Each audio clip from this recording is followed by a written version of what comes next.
আসসালামাইকুম।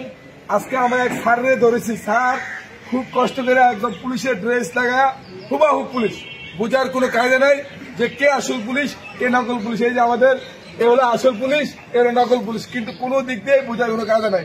স্যার কিন্তু rank base পরেছেন, নেম প্লেট লাগিয়েছেন, হ্যাঙ্গিং বেস পরেছেন, তারপরে কোমরে বেল্টও পরেছেন। স্যারের কোমরে একটা অস্ত্র আছে, স্যারটা দেখান তো স্যার।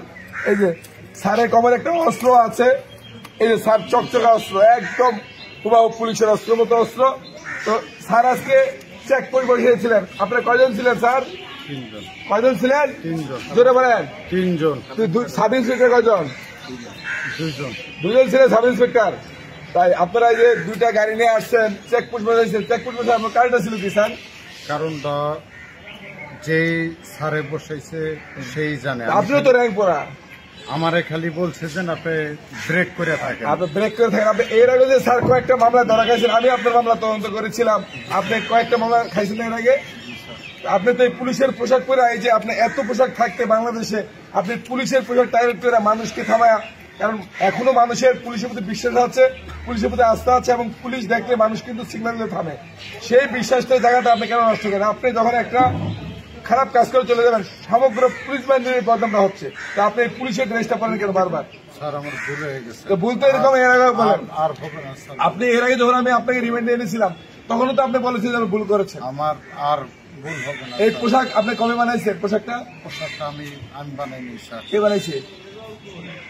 কে বানাইছে পোশাক? যে আমার আপনার বাড়ি শরীয়তপুর জাজিরা না? জি স্যার। আপনার বাবার নাম কি? আয়ব মোল্লা। আয়ব মোল্লা। আপনার বাবা আপনার মেম্বার না? আপনার বাবা মেম্বার না? জি। আপনি এই যে মেম্বারের ছেলে, আপনি ইতিমধ্যে আপনার নামে 18টা এরকম ভুয়া পুলিশের মামলা আছে। আপনি সমগ্র বাংলাদেশে এই পুলিশের পোশাক পরে আপনি আকাঙ্ক্ষা করেন।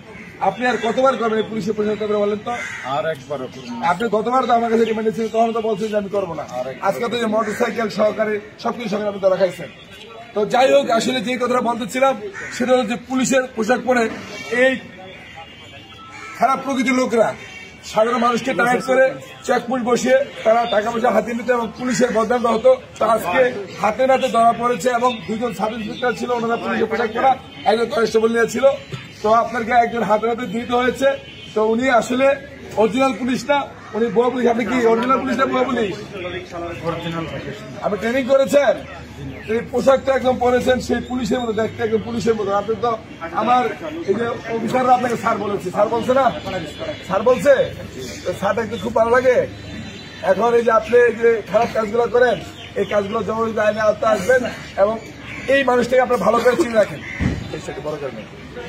এই মানুষটাকে ভালো করে চিনে রাখেন। উনি সমগ্র বাংলাদেশে এই পুলিশের পোশাক পরে এই আপনার গিয়া মানুষকে সিগন্যাল দিয়ে বিভিন্ন টাকা পয়সা গাড়ি সহকারে নিয়ে যায়। এই সেই জসিম, যে জসিম ভুয়া পুলিশের কাজটা করে থাকে।